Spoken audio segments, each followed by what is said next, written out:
Hello everyone. So, I wanted to talk to you about my book section entitled Dress. As I told you in the previous video, I was playing a doctor with my cousin and I was told I was dirty, and this somehow repeated in my intimate life. So, before intimate life even started, when I started to go to primary school, maybe in the first, second, or third grade, I shot my pants. And it was that day I was wearing overalls. So, I put my hand up, and my teacher just pretends not to see me, and all of a sudden she's, on her right looking something in her bag. And then once I reached the toilet, I couldn't unzip my overalls, undo them. So that was funny. But we used to sit in the classroom. We used to sit 4 people by one table, face to face to each other. So my friend who sat next to me, my mother told me that she's going to become a whore. She used a more colloquial word for that. And I remember sitting at school in the classroom and thinking that my mother said she would become a whore, but no, I would become a whore. Something like that. And here's my question, I kept on wondering, how is that possible that you can have a thought like that if you don't know the meaning of the word whore, if you don't know what sex is? I was in the first, second, or third grade of primary school, and supposedly that was my thought and way of thinking. Well, thank you. Okay.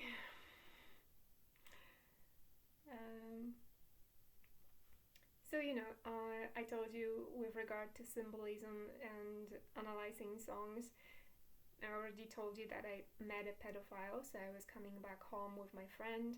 He asked for a toilet, and I told him he could go and pee at school, and he didn't want to. He told us that, he wanted me to take care if nobody was looking when he was peeing. And this was something we used to do with girls, when we were in the park, where we were in the playground. We would say, come and watch if nobody's looking when I'm peeing, when we were little. So I went to pay attention if no one was looking when he was peeing. Right.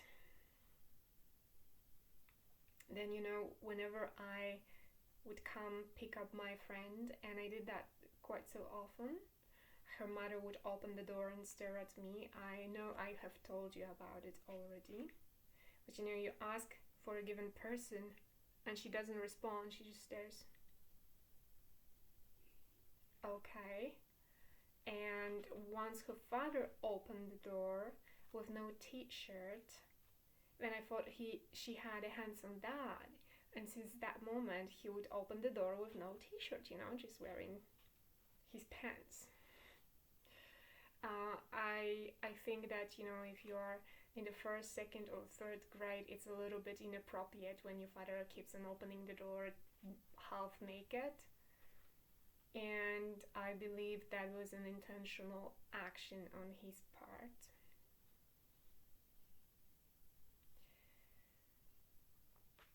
Right. So there is a lot of sex theme in my life indeed. But I want to tell you about hair. So my teacher from the first, second, and third grade took us on a trip to the oldest museum probably in the entire Poland. And in that museum we had a guide, and that guide told us a story about a sculpture, which was a very which was a story of a saint who got hair on her entire body, and I started to picture that saint woman with, long black hair everywhere, and I was standing there, a little bit scared of that, and my teacher would be standing and looking at me like that, Quite often she did that. So, well, yeah, felt a little bit studied by her. And later on, I don't know if a month later, 2 months later, but I cut some hair on my forearm, and then that hair grew a bit longer, so I developed some complexes around that. And few years later, probably about 10 years later, when I was already a teenager, I was told by my cousin and her best friend to shave my legs.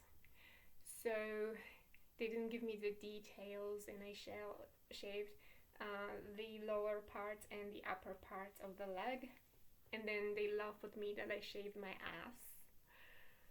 So yet again, I shaved too much, and then my hair grew longer, and then I was a little bit ashamed of wearing skirts.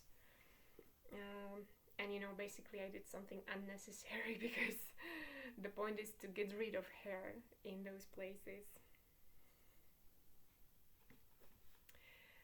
And yeah, and it wasn't over. It was never enough. I mean, later,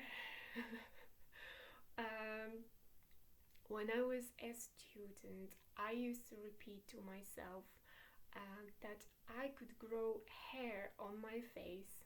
I didn't care. And I repeated it over and over, like many, many times, because I didn't know that, that I put in energy and my time into, something that in fact, truly and honestly, I didn't believe even could happen. I didn't believe it could happen, and I didn't want it to happen. So when it happened, I was just stunned. But the moment came when I had problems with hormones, and I started to grow hair on my face. And not only, because when I rented a room from Miss Zosia, I was also losing my hair. So I was losing hair where I should have hair, and I was growing hair where I shouldn't, especially here, where I shouldn't have hair. So when I lived with Miss Zosia, I bought a shampoo to grow more hair. And when applying that shampoo, I was a little bit worried, like, what if it's gonna grow over here, or somewhere else, knowing it's probably possible. So Miss Zosia even told me, be careful not to apply your shampoo and not to grow your hair where you don't want to have them. Yeah, so it happened, of course, and I had to remove hair slowly.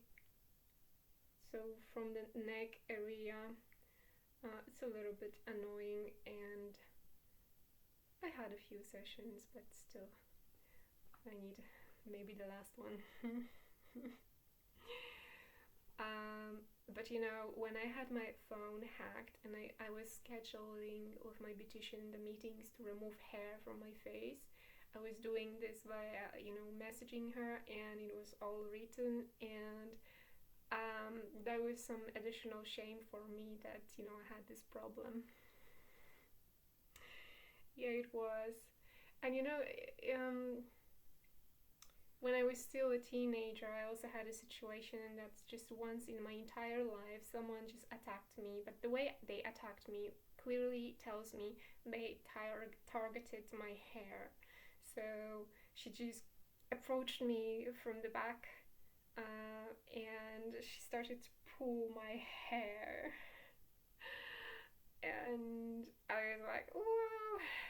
I didn't know how to protect myself. I don't know if it's about adrenaline that I didn't plan to fight with someone. I was surprised, or what was it about? But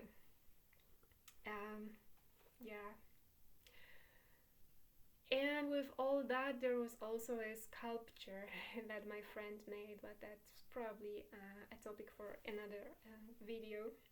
So, you see, it's as if this one topic was a recurring theme that built over the years, and it built around my fear of growing hair. But it wasn't, I wouldn't say that it was something really, really terrible that I couldn't wear a t shirt or a shorts. So I did all that, so I think it was something manageable and something I didn't even realize that repeated that often, that it was so consistent, that this topic was a lasting topic. Wow. So, yeah, meditating helps see better.